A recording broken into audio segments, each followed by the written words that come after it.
What's up everybody, my name is Sawyer Hartman and today we are going to be tearing apart what I believe is the best new camera lens for 2021. Does not matter if you are doing videography or photography, this lens is an absolute game changer and you're gonna want it. Now, I am a huge advocate, as you can tell from the wall behind me, that lenses are actually more important than cameras. While cameras process the information and build your image, it is the camera lens that actually sees and captures the image that is in front of your camera. Also, as you know, camera bodies can last us maybe 2 to 3 years, while good camera glass can last 15 to 30 plus years because good glass is good glass. The Canon 28-70 absolute beast f2L series lens is a game changer. No matter what you're trying to capture, this lens is absolutely, it disrupts everything we know about camera lenses, and let me explain why.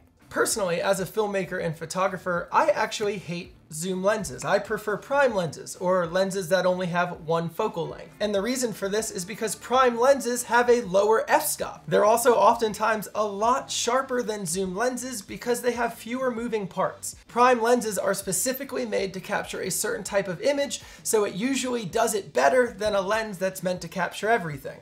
Zoom lenses, or lenses that allow you to achieve multiple focal lengths, they give up things like depth of field and razor sharp images for convenience and the ability to capture tons of different shots. Now, right off the bat, the reason this lens is an absolute game changer is instead of being a zoom lens that can kind of do everything, this lens is actually like 4 prime lenses crammed into one body. This lens does not like titles. It actually lives in the gray area between prime lens and zoom lens. The images captured at f2 have just a little bit more separation between subject and background. They're a little sharper and they're a little bit better in low light. And because of all of those reasons, this zoom lens is technically like having 4 prime lenses all at f2.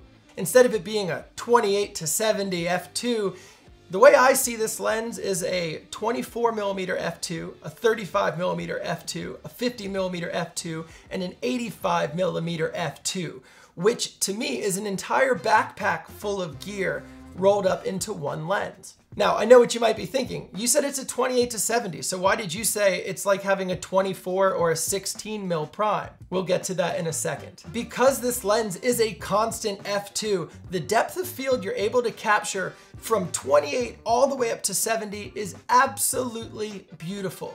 The image is razor sharp and the color rendition is flawless, both in photo and in video capture. And for the photographers and videographers at home watching this video, wondering about the autofocus capabilities, for photography, the lens is razor sharp and always accurate. And for video functionalities, the autofocus is super smooth and always accurate. Now, I might have confused some of the people watching this when I said the 28-70 is actually more like a 24-85 or a 16-85. You're sitting there going, you said it's a 28mm at its widest. How the hell are you getting 16mm shots?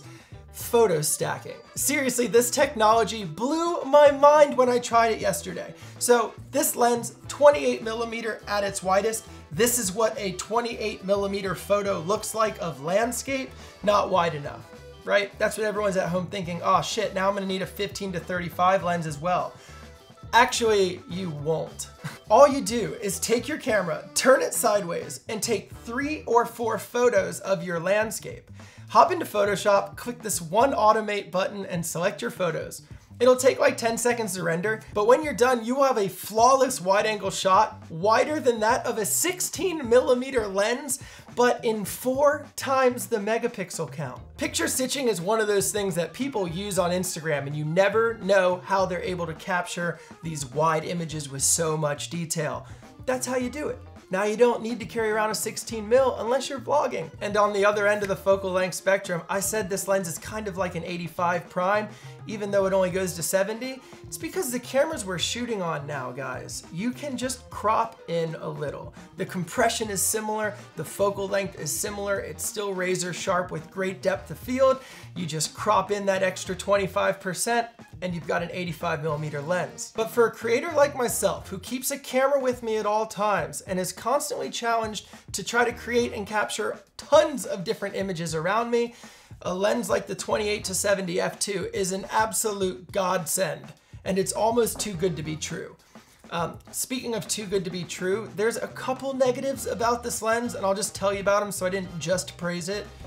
But honestly, I'll tell you right now, the negatives do not outweigh the pros. The first obvious negative is this lens is expensive as shit. It's over $3,000. It's heavy, it's big, but again, you are getting 3 or 4 or 5 prime lenses crammed down into one body.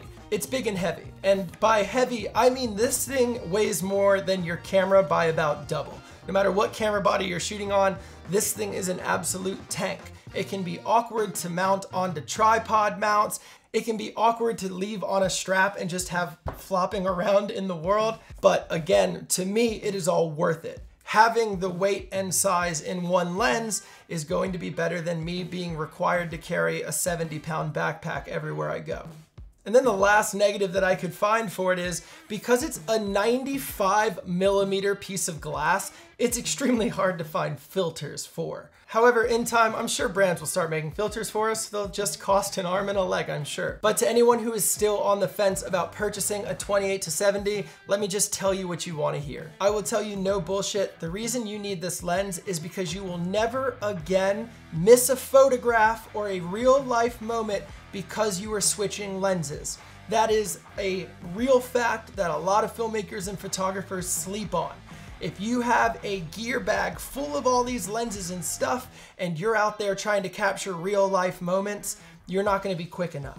That moment is gonna happen, you're gonna realize you don't have the right lens, you're gonna go to switch it, and by the time your gear is switched, the moment could very well be gone and you might have missed it. With a lens like the 28-70, you will not miss it. You will be there and you will capture it beautifully. And other than that, guys, I want to thank you for joining me. If you enjoyed this video, please give it a big thumbs up and subscribe. I make new film and photography related videos every single weekend, and I'd love to have you here. And other than that, I'll see you beautiful people in the next episode. Peace.